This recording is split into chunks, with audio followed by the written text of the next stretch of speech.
Hello, good morning, bro. Every time that I sit here, it feels so bright. Whew. That's my life is insane. Mm-hmm. Mm-hmm. Mm-hmm. Mm-hmm.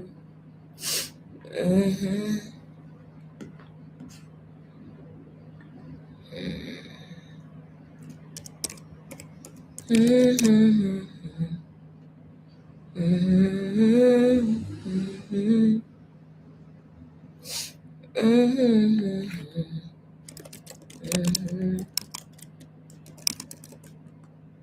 Mm-hmm. Okay. All right. So this morning, hi, good morning. This morning I know you already saw the topic, but yeah, I just want to talk about help, needing help, asking for help, you know, welcoming help, being open to help. Um, it's a very, very, very funny thing that we do where we, in our current age and culture, there is a mind your business culture. There is a to thy tent, O Israel. And like I always say, I'm not saying this from a place of superior behavior. I'm saying even I, right, a lot of times default in this area, right? And it's very easy. It's very easy to forget that help is available. In fact, it's very easy to think that help is not something you deserve or need to get. And it's a bad culture. It's a bad habit. It's a really bad habit. I'm looking for a what's it called? I'm looking for a Christian way to say it, but yeah, the summary is that it's a bad habit. You need help. You need help, right? Everyone does. Um, and yeah, that's this topic, right? I'm gonna, I'm gonna kind of speak to that. I'm gonna kind of speak to that. Oh, I'm lagging a bit this morning. It's taking. It's funny how I've been doing these lives for about I don't know almost 2 months now, and I still lag in the mornings. You know how people say, "Oh, I'm not a morning person," and it's like they just say it. I am not a morning person. Wow. Anyways, I'm gonna just get into it. I am awake. uh,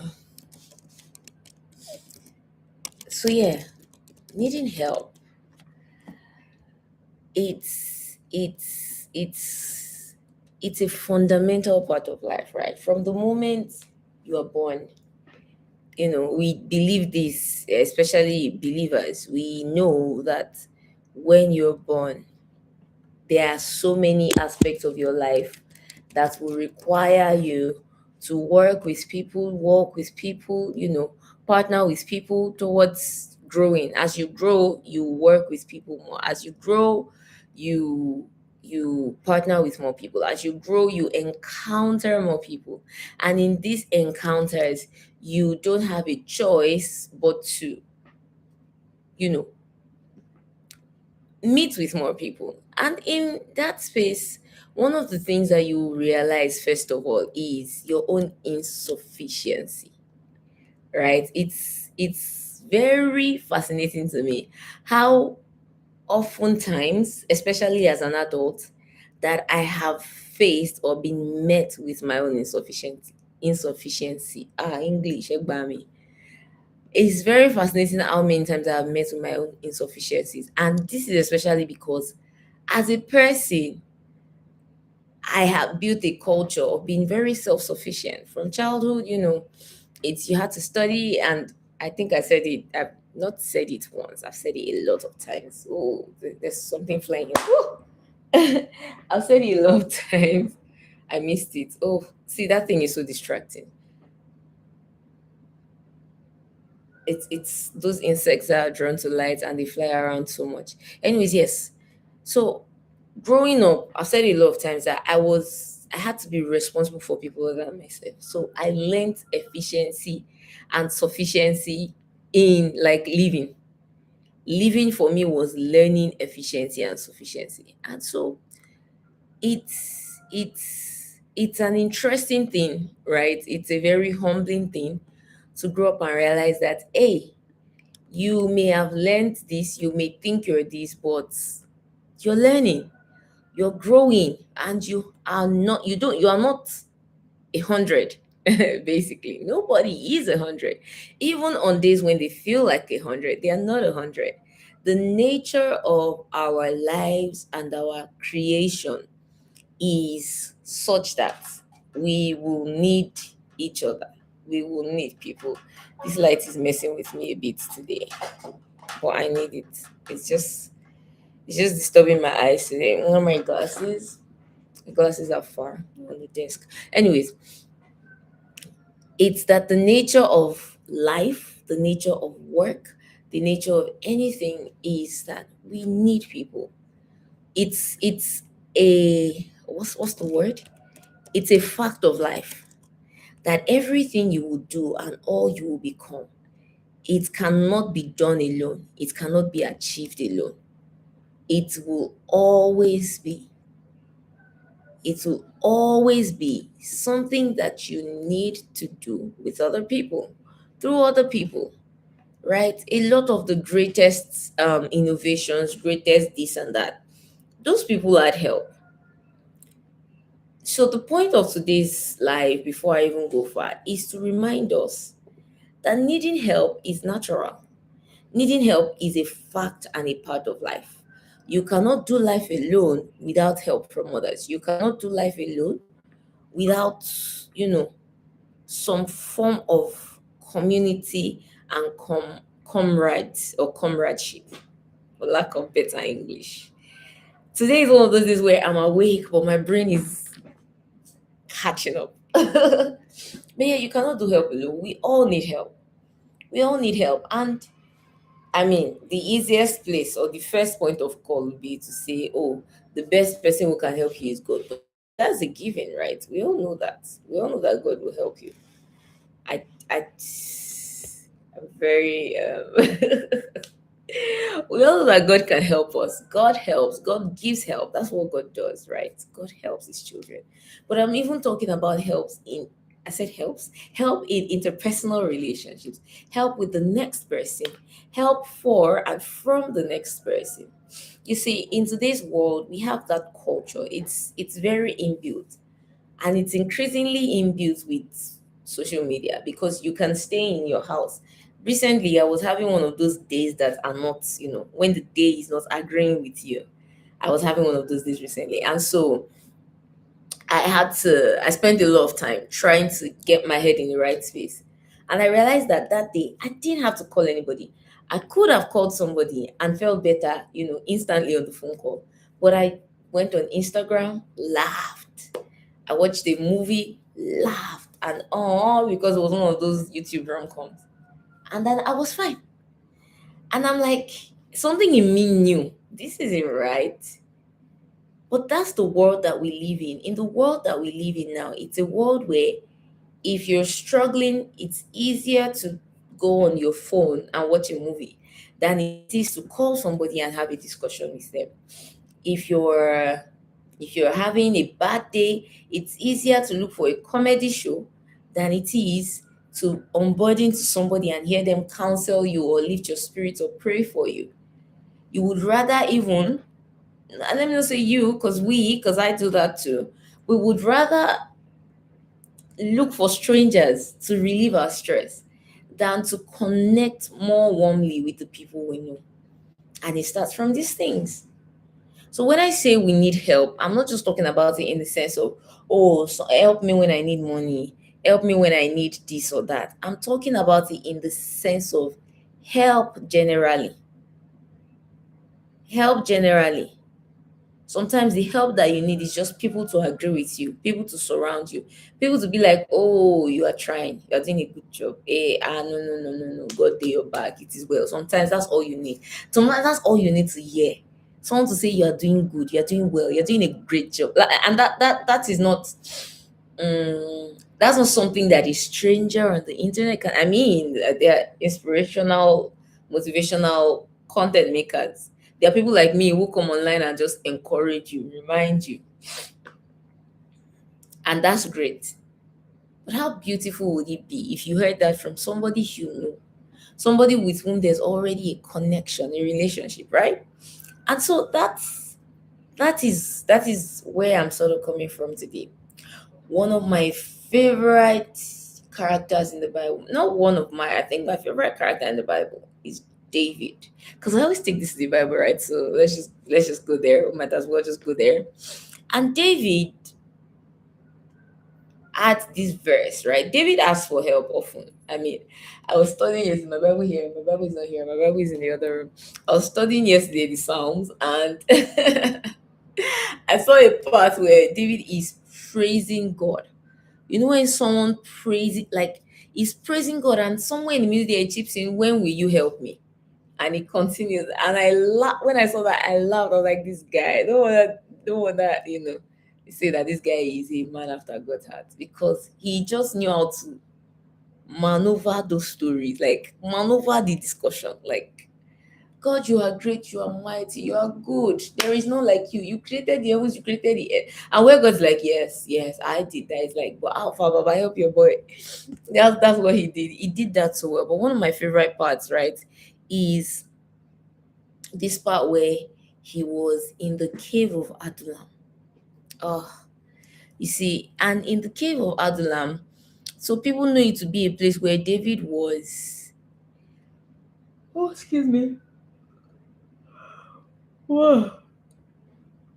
Yeah, I said it. I said it already that today my body is catching up. It's taking some time. See my eyes. What's yawn? Okay, so people need to be a place where David was separated. He was, secluded. He prayed. He got strength and all of that. But people don't know, or I don't know if people know how much crying he did. Right? One psalm that I read a lot, um yeah, let me just say read a lot, is Psalm 142, because I was struck by how much David was just, help me, like, that Kevin Hart meme, me help me, right? He was in that place where he was constantly like, help me. And what happened when he did that is that, of course, we know the we maybe we don't, I don't know if we know the story, but then he had men to help him. This morning, I was very early this morning, I was reading some part in Chronicles, and I was talking about the people that came about him, that came around him. Three mighty men. So if you ask for help, you will get help. That's the first thing. But you need to come to a place where you know that you need help. That psalm, I love it so much because, I mean, David was asking God, but I'm saying asking God, I'm referencing asking God, because for a lot of people, they struggle with asking people. If you are like me, I'm guilty of this. I feel like this life even is more for me than for anybody else today, because I'm very guilty of this. If you're someone who struggles to ask for help, you can start by asking God for help. There's nobody who asks God for help who goes, amok. There's a scripture that I like in, I think, Second Chronicles 14, where this guy is saying that, Lord, please help. And the way you help, you don't even care if the person you help is mighty or small. You don't care. When you help, you help. So, first of all, it should be that if you don't like asking for help, if you feel like asking for help is putting yourself out, maybe start by asking God for help. Ask God for help. There's so many instances in the scripture where people ask for help. My favorite is just David, which is why I always reference him first. The person in the Second Chronicles, I think, was Asa, King Asa. It's like, help. Help. And these people that ask for help, it's very funny to me because these people are even very proficient. So what that tells me, it's David saying, before I go to a battle, I need you to tell me, should I go? And David saying, I cannot come out of this place. My soul is tired within me. People are after my life. This was David who had killed hundreds of thousands in battle. So it was not a question of his ability or inability to fight. So I'm saying you asking for help is not a it's not an infraction on your capacity. Asking for help does not mean you are incapable, but it just means that you can't do it alone. Nobody can do anything alone. There's nothing you want to think of in life right now that you can do alone. Even for the person who works alone, even for, I don't know, let me use an example of a creator because that's an industry I'm very familiar with. For the average creator who shoots alone, you are shooting alone, but you have tools to help you. And then for the average creator who shoots alone, there are things that you can't do alone. You need someone to hold the camera. You need someone to, even if it's to shoot b-rolls or cut in something for you, you still need that. Everybody needs help. Every single person. And inability to ask for help might be pointing to pride. That doesn't feel good because, like I said, I'm talking to myself more today than anybody else. But yeah, an inability to ask for help just might be an indication of pride and self sufficiency. And that is not how we should be. That is not how we should be. You see, when you ask for help, you are opening yourself up to receive mercy. That's what we don't realize. You are opening yourself up to receive mercy. You are opening yourself up for an opportunity to receive mercy. One of my favorite people who asked for help in the Bible is that woman that went to Jesus and said, look, something is going on with my daughter. I need help. I need you to heal her. And he's there like, nah, not be you. You can't sit with us. And she's like, I'm not trying to sit with you. Like I can be a dog by the table, like I can pick whatever is left. But help me. The point is help me because you can. So there has to be a reckoning of the fact that help is something you need. And no matter how self-sufficient you are, there will be points in your life where that thing that you need, it cannot be done. In fact, it can be as little as you just want to register a business and you know a lawyer somewhere and you want to do it by yourself rather than ask for counsel. It might be as little as money. Please, oh, I'm in a tight place. I need some money. Whatever it is, ask for help first. You know what's even funny? The worst that anybody can say, first of all, is no. And that no is not, again, an infraction. It's not an insult. It's just, I'm sorry, I can't do this right now. Refusing to ask for help is closing yourself up. In this, after this prayer that David did in the cave of Adullam, what happened? He started to get men to help him. There's a part in scripture that says, and men came to help David, and more people came to help David until his army was like an army of the Lord. Because at some point the numbers were there. He started from 3, went to 11 to 30 to 100 and something to 7,000, and then he just started building 500,000, 700,000, 1 million. And so this guy had millions of people following him, and they had one thing: we want you to be king, we will make you king. And so that's why I say, if you can't ask people for help, it's okay. Ask God. God will bring people that will help you. But now, when those people come, it's not that you'll not be doing, I'm okay, I'm all right. I'm all right, I'm okay. We do that a lot. We do that a lot. And I think that it's really sad again because the age that we are in is an age of showing. There's a lot of show and tell going on in this age. It's a lot of, I'm doing great, I'm fine. If you want to get to know somebody, on very, very many occasions, I've met somebody and they're like, oh, they want to get to know me. So the first thing they ask for is, What's your Instagram? You can't know me from my Instagram. You can't, like, whatever you know from my Instagram is so basic. But that's the age we live in. We live in an age where everybody is trying to present the best version of themselves. And because that's the culture, people who are not at 100 feel like they don't have a place. And if you feel that way, you have to stop. You have to, you know, sit down first and realize that nobody is putting their worst selves out. Everyone is putting their best selves. Very few people even put up pictures like of them dressed normally. I know that because I don't take pictures. And so the few times that the urge to take pictures come is the few times when I've dressed up and gone out. And that tells me something about myself already, that I'm trying to present the best version of myself, the airbrush version of myself, not the me at home. At home, my hair is never down. It's always like this, packed on my head. Nobody is ever going to see that unless they live with me. And so, for the person who sees an online account, sees an Instagram account, sees a polished look online and says, "This is how I want to live," that already is a lie. So, I'm saying this not to stray from the topic, but to point out that whatever feeds our need to present our best self all the time is a false thing, because nobody is at their best self all the time. If everybody was 100 all the time, there is no reason that the Bible will say two heads are better than one. That's because they have better reward for their labor, and when one is cold, the other can warm him. Scripture would have told us that parallel, everybody, you are okay on your own. You can do bad all by yourself. That's what scripture would have told us. It will not say when your brother is down, lift him up. It will not have said that. It will not have said encourage yourselves in the Lord. It will not have said that.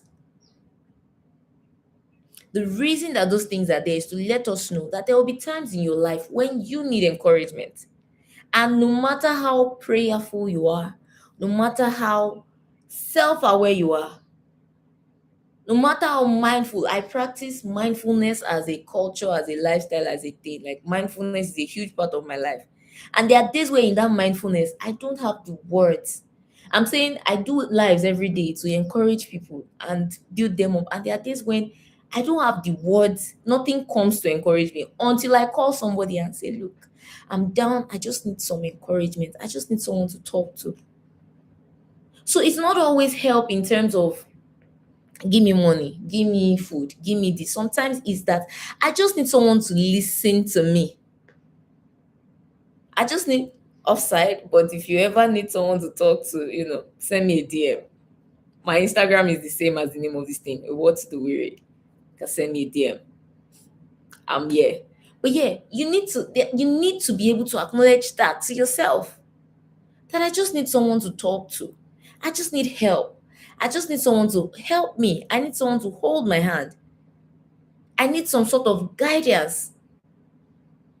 You need to be able to admit that. Anything that makes you feel like doing that is becoming less of yourself, that thing is problematic and you need to check it. Which is what brings us to questioning our motives. Why? Why don't I want to ask for help?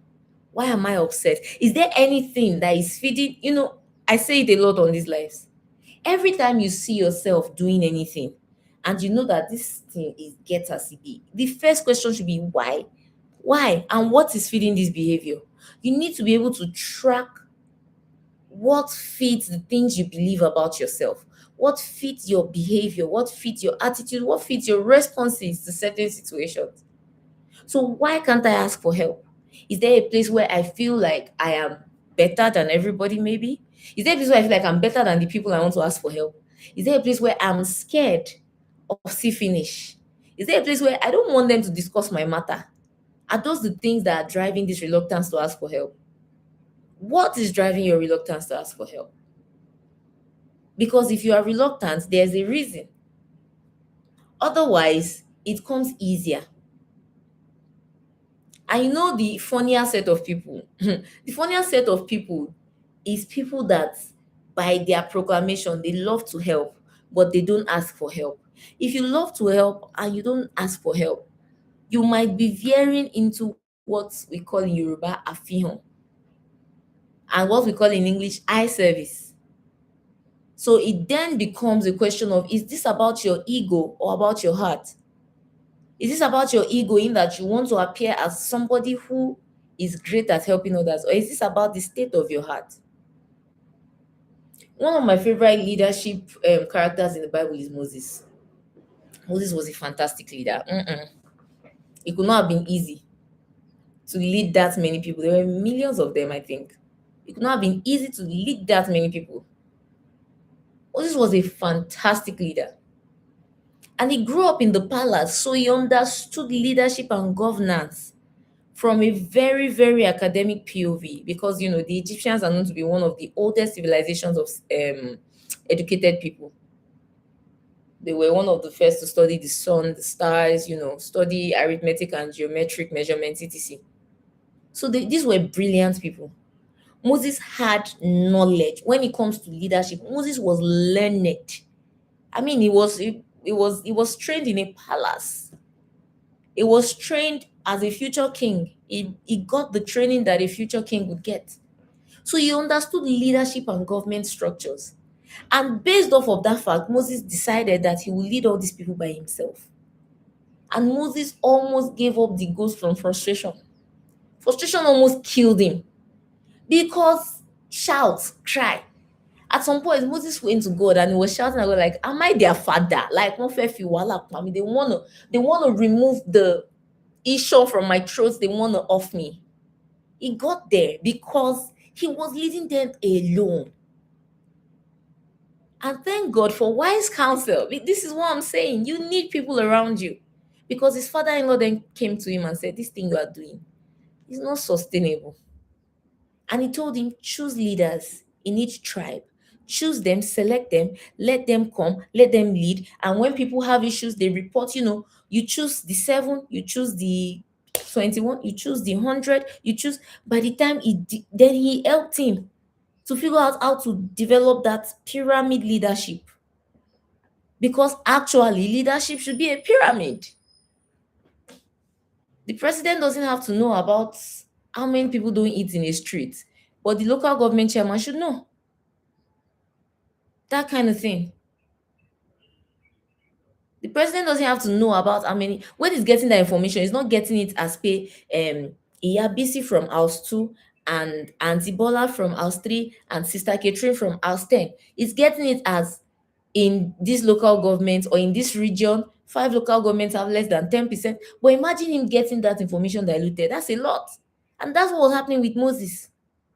Moses was solving day-to-day disputes. Someone drink my water, I did not drink my water. He step into my land, he steal my food. But he's leading an entire nation. He does not have time for that. And he had to realize that I need to create systems to help myself. I need people to assist me. Some of you are struggling, right? Because even in your leadership, you don't understand that. You don't understand delegation. You don't understand the pyramid system of leadership.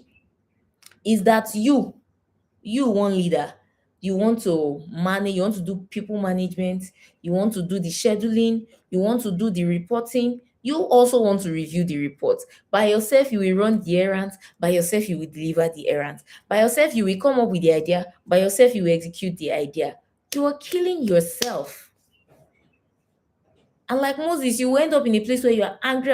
Moses was angry. People who read about it talked about anger issues and say, yes, scripture says Moses was meek. He wrote that, by the way, not to digress too much. But Moses had anger issues. And when we say Moses had anger issues, there's no review of the fact that Moses was under pressure. That's what happens when you refuse to ask for help. You put yourself under undue pressure because you're thinking, I need to get this done. I need to settle this. I need to settle this. You're one person. You have 2 hands. No matter how much work you have to do, you cannot grow a third arm. It's still 2 hands you will have. It's still 2 legs you will have. It's still 1 head you will have. Ask for help. Ask for help or delegate. We all need help. We all need help. Some people, they are struggling with a habit. They are struggling with a problem. They are struggling with something. You know, it's a cancer. You are packaging and managing it inside your house. Ask for help. I have a culture, right? Something that I do. If I find myself veering into places I should not veer into, I start doing something I should not do. It doesn't matter how bad it is. I'm saying some really bad habits. Some things you'll be like, it's human. But some really bad habits, whatever it is, the moment I realize, I call someone. I have some trusted friends, siblings in God, close bosom people to my heart. I call someone and say, I want to report myself to you. Please talk to me. So the need for help cuts across, because when we think of asking for help, we only think is asking someone to borrow you money. That one is small. Oh, like we say, Yoruba, oh, pity, nínú gbogbo nǹkan tí Ọlọ́run fẹ́ ṣe fún wa. We don't say that in Yoruba. That's just something I say. But yeah, it's small. It's small. It's a small part of everything. I need money. I need food. Those things are small. The main comes to your mind, your life, your growth as a person. You just need someone to talk to most of the time. You need wise counsel most of the time. Scripture talks about it. It talks about how wise counsel builds. It talks about how you need to seek wise counsel. If you could come up with the solutions for all your problems and be 100% wise and lead yourself all the time, scripture would not say that. That is there so that you know that for every decision you make, there will be times when you will make wrong decisions and you need someone to speak to you. In the multitude of, ah, you will need someone to tell you what to do, whether you are young or old, because that's another struggle that older people have. I've had to tell my mom on few occasions that, mommy, you are old, you will never not be wiser than me. You will always know more than me. I will always respect that. I just also need you to know that sometimes you can be wrong, ma. It does not mean you are no longer an elder or you're no longer wise. It just means that in this particular issue, you were wrong. In our culture, elders are always right. And that's a wrong precedent to build. Because what happens to those of us that are growing up is that we start thinking, all I need to do is grow up, I'll be right. I'm saying this for anybody that is watching or will watch later and already has that mindset or is already teaching their children that elders are not always right. Don't teach younger people that all they have to do is become an adult and they'll be 100% right all the time. No, in fact, you will make more mistakes as an adult than as a child. So it's that we need to come to that place where we understand. I need help. I need help. I need help. See, when you are down, eh? Sometimes the thing you think is wrong with you, you may think it's because you are broke, you are down. Let somebody talk to you and make you laugh first. Your spirit will be so lifted that you'll be like, that's even true. So if I wanted to, and then you do something and you are out of it, let that consciousness be there. Stop thinking. If you can think to yourself, anybody will ask me, I go help am. Then you can also think to yourself, anybody will I ask, you go help me. This one is not keening, it's asking. It's asking. That scripture is so popular. Ask, you shall receive. Seek, you shall find. Knock, you shall open. It's so popular. Children know this verse. One of the things that is funny to me about, or especially believers, is that the scriptures we know them, but they are so abstract to us. They are so abstract, like you don't understand what some of this, like the power in some of these scriptures. You read them, and I'm saying this is even not just for Christian believers, across religions.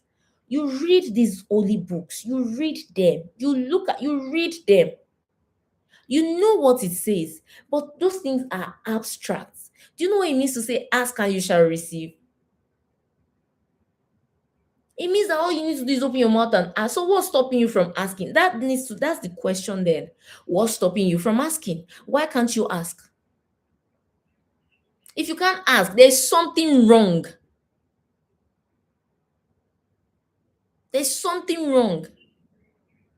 If you cannot open your mouth and ask, there's a problem. There's a scripture that says, open your mouth and I will fill it.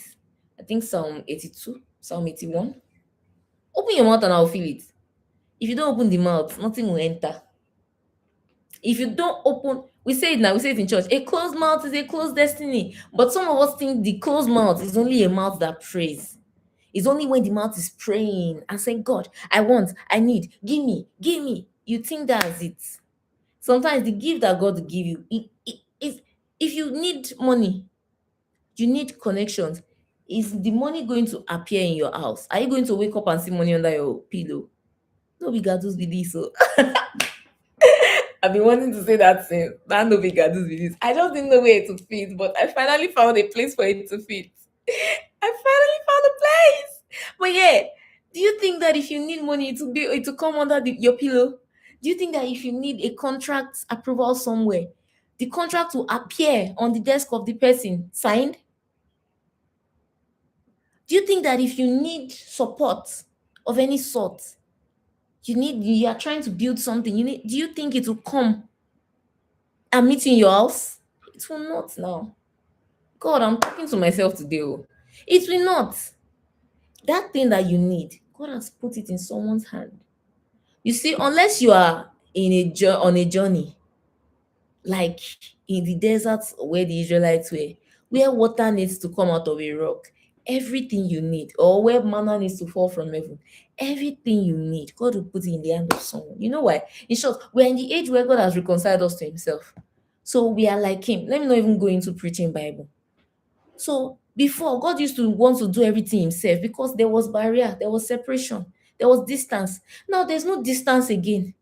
So if He wants to touch you, He will touch you through somebody. He will help you through somebody. So even if you pray that prayer that I talked about at the beginning to say, God, help me, only you can help me. If you pray the prayer of David in the cave of Adullam and you pray the prayer of Asa at the point of war, after you pray all these prayers, it is still somebody that will put it in your hand. In as much as it's still someone that will put it in your hand, just open your mouth so that God can feel it. Opening your mouth is, yes, after you open your mouth and pray, you have to still open your mouth and ask from wherever it is. Most times when you pray, someone name will drop in your mind now. Somebody it's just occurred to you. I should talk to somebody. I should visit somebody. I need to. There's a reason. There's a reason. Let me call someone. Let me talk to someone. Let me ask this person for. There's a reason. I asked my friend, please, I need you to be my accountability partner. I'm trying to drop the habit of watching rubbish. Help me. Call me and ask me, pay when last no rubbish. And the day I watch it, I call her, hello. I'm going to watch all these nonsense shows again. Oh. Because you have to be intentional. Help me. Talk to me. Talk to me. Help me. As it is for younger people, I believe I'm in the younger person category. It is for older people. Older people, no matter what age you are at, you need to understand that you can ask for help. I have an auntie. When I was younger, I stayed with her for a bit. And when she's in a tight corner, she would stay up at night and cry. And she'd be like, "Olorun just shanu me, Olorun just shanu me." And it's now as an adult, I ask myself that did my auntie not have friends? Did she not have anybody to talk to? Or had she finished the length of see, my point is help is always available. As a child, I didn't understand. As an adult, I understand now that help is always available. But the person who does not ask will not receive. The person who does not ask will not receive. It says that if you, as you have said in my ear, I will do. So if you said it in his ear and you know he will do it, why are you now waiting? What's holding you back? Like, what's the hold back? Anyways, we're at the 40-minute mark. So Let me just summarize, right? This is the point where I start to summarize because I have to go soon. But yeah, let me just summarize by saying the person who will receive help, there are people in this life. Let me finish that point. My brain do be going up and down. The person who will receive help is the person that will boldly ask for it, knowing that they deserve it. Come, if you are thinking you don't deserve help, you deserve help. Oh, you deserve help. There's nobody that does not deserve help. If you don't deserve help, there is no point where scripture will tell us that, you know, there's a friend that sticks closer than a brother. There's no point where scripture will encourage us to help one another. You deserve help. There's no point where scripture will say, rejoice with those who are rejoicing, mourn with those who are mourning. You deserve help. You deserve help. So that to the 10th O Israel practice, that culture of isolating yourself and saying, um, there's one song, nobody go there when money do there, is a lie. It's a lie. You are not alone. That's the point. It's a lie. You are not alone. You've never been alone. The proof that you are not alone already is that you have neighbors, you have people around you. You have friends that you made in school that are still friends with you. You have friends that you are making now that will be your friend for 20 years. My mom is in her 60s. My mom has a friend that she met when she was, I don't know, maybe 19 or 20, 21. I can't remember. She told me, but I can't remember. But they are both in their 60s now. They are both in their 60s. Do you know how crazy that is? To know one person for 40 years, to talk, to catch up on life, to go from being CC. There are people that knew me in school. I'm saying there are people that we met each other in school. And I finished school over 10 years ago. There are people that we met each other in school that we are still friends till now. That blows my mind.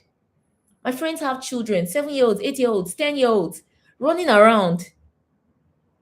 And when I met them, they were one girl, Eshekpe Kini, like I say Eshekpe Kini, I used to call her Kini, Kini Kon, because of how tiny she was.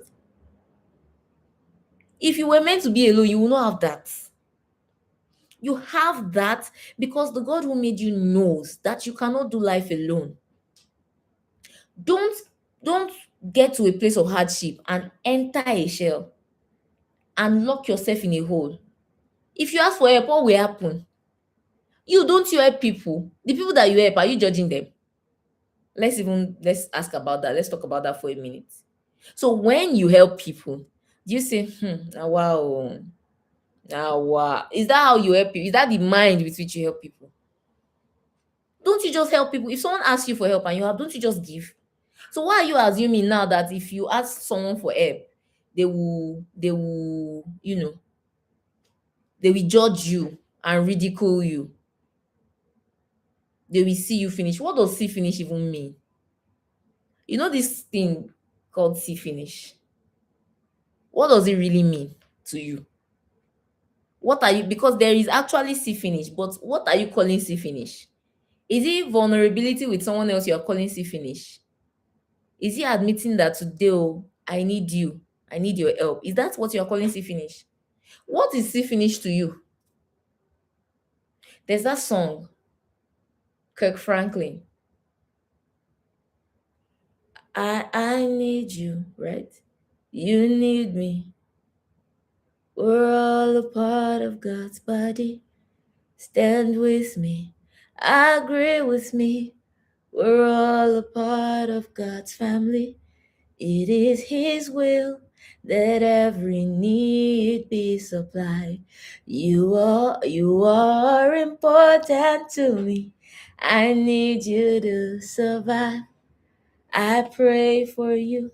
You pray for me. I love you. I need you to survive. I won't hurt you with words from my mouth. I love you. I need you to survive. It is His will that every need be supplied. You are important to me. I need you to survive. My voice has not woken up, but you get the point. You are here because of the next person. And that's the thing. There's nobody that is here to be alone. There's nobody on earth that is here to be by themselves. Every single person that exists for a purpose. And that purpose is wrapped in service. And so what that means is by default, there are people that you will serve and there are people that will serve you. And you need to know that. You need to be conscious of it. You cannot be between a rock and a hard place. In fact, those prayers that we saw people pray, it was prayers of help in the Bible. They were not prayers of um I have expended all I can and I'm against the wall. Most of them were prayers of I want to do this thing, help me. Have a default mind of asking for help from God, from the people around. When you need help, help is available.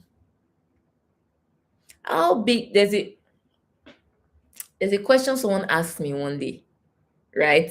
When I was still, I'm a recovering independent woman.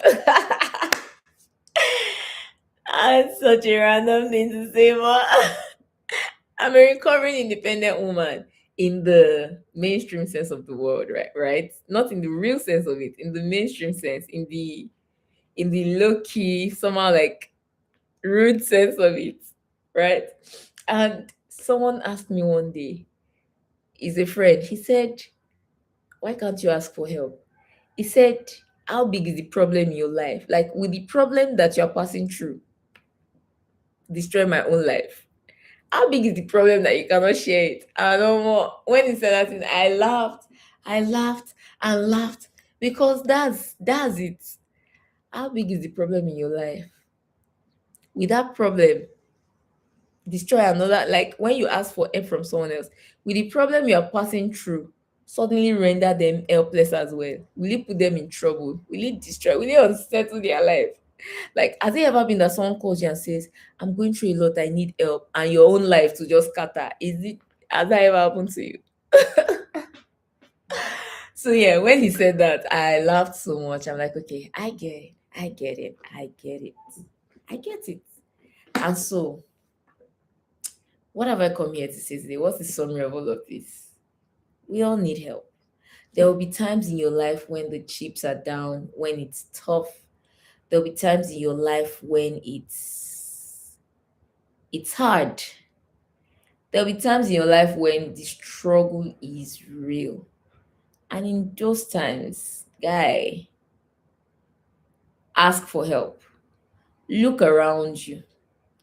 Help is always available to you. I spoke about this for the podcast before. Help is always available to you. Help is always available to you.